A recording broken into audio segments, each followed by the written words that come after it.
Sosok Indra Kents atau Indra Kesuma, yang sempat dikenal sebagai Crazy Rich Medan, kembali menjadi sorotan setelah Mahkamah Agung MA menolak permohonan peninjauan kembali PK yang diajukan olehnya. Dengan putusan tersebut, Indra Kents tetap harus menjalani hukuman 10 tahun penjara serta membayar denda 5 miliar subsidi 10 bulan kurungan. Putusan ini sekaligus menegaskan vonis sebelumnya telah berkekuatan hukum tetap ingkrach.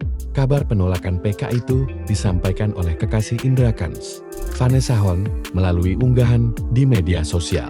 Ia membagikan pesan dari tim kuasa hukum yang memastikan bahwa upaya hukum terakhir Indra Kents tidak dikabulkan. Menanggapi keputusan tersebut, Vanessa mengungkapkan kekecewaannya dan menyebutnya sebagai pelajaran hidup yang pahit. Meski menegaskan tidak membela Indra Kents, ia mempertanyakan dampak hukum yang turut dirasakan dirinya dan keluarga.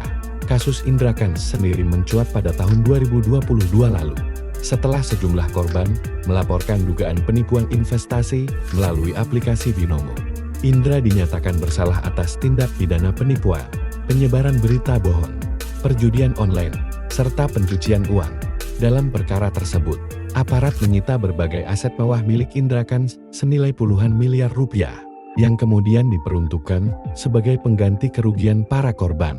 Dengan ditolaknya PK, Indra Kents kini harus menjalani hukuman sepenuhnya tanpa lagi peluang upaya hukum lanjutan.